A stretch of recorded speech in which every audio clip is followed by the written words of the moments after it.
Viktor Frankl, the Austrian psychologist and neurologist, survived 3 concentration camps in 4 years and finally ended up publishing this book, Man's Search for Meaning. Today's video features 6 life lessons from this beautiful book. Firstly, let's talk about insanity. Time and again, Viktor Frankl gives example from the concentration camps where he would see people acting insanely. They would be insanely apathetic towards other people. They would be insanely apathetic towards their own situation at times. He would see people being in complete disbelief as to what is happening with them. They would be in complete disbelief, have almost experienced an emotional death even.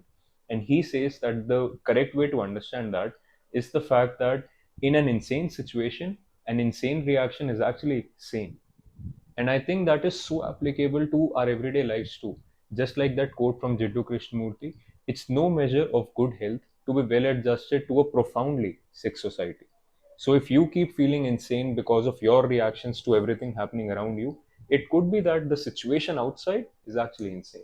Next, let's talk about the relativity of suffering. Human suffering is absolutely relative. It may end up completely filling up the human soul, completely filling up the conscious mind of the person experiencing the suffering, even though objectively people may think that this suffering is no suffering at all. It's almost like that celebrity kid who says that their childhood was hard because since their parents were not really that successful, they could not hang out with other celebrity kids or they could not go on the international trips that other celebrity kids were taking. Objectively speaking, people may see that this suffering is no suffering at all. But for that kid, it occupied his or her complete soul, complete conscious attention. And therefore, that suffering, was real suffering for them. And so, the life lesson for all of us is that even though someone's suffering could feel as if it is no suffering at all, according to you, be considerate, be compassionate. It could be real suffering for them. Next, let's talk about the purpose of life. Viktor Frankl teaches us that life is not ultimately a quest for more pleasure or a quest for more power in life, but rather it is a quest for more meaning and more purpose in life. Meaning that we do not really feel that we led a fulfilled life if we could boss people around or if we could have all the pleasures we wanted in life, but rather if we feel that there is a meaning and a purpose to the existence of our life. To find out more about the purpose of life and how to go about finding your purpose in life, check out my podcast episode on the same. Next, let's talk about the super meaning of life. Not only do our individual lives have meaning, but life with a capital L has a super meaning to it. I mean, think about it. Do you really feel that all the different forms of life, all the different similar yet different in their own unique ways forms of life exist without there being any meaning to them? No, there is a meaning attached to all of life. And what's more, the meaning attached to our individual lives is actually a manifestation of that super meaning of life. To find out more about this insight, check out my video with Rocco Jarman, where we discussed purpose, meaning, and emergence. Next, let's talk about the burden of unhappiness. Viktor Frankl in this book gives an amazing insight that is applicable even to the modern people. And that is the fact that not only are people unhappy, they are unhappy about being unhappy. And that is primarily so because we have sold ourselves the idea that being happy is actually the purpose of life.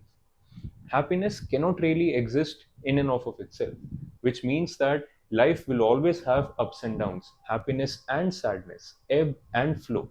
And therefore, you cannot really think of happiness as the purpose of your life. Rather than that, try to find more meaning and more purpose in your life, and happiness then would be a happy side of it. Now, let's talk about the last life lesson, optimism.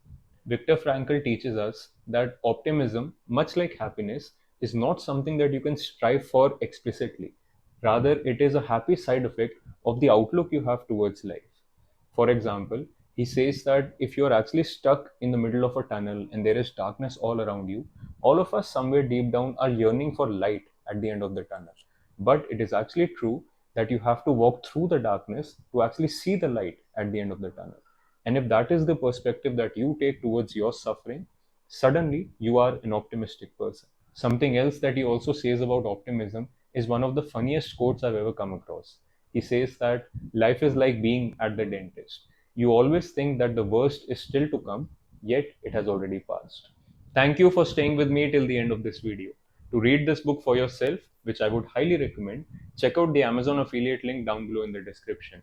To check out my complete review of this book, again, you can find the link down below in the description or also on your screen right now. Subscribe to the channel if you haven't already, and I'll see you in the playground soon again. Until next time, peace out.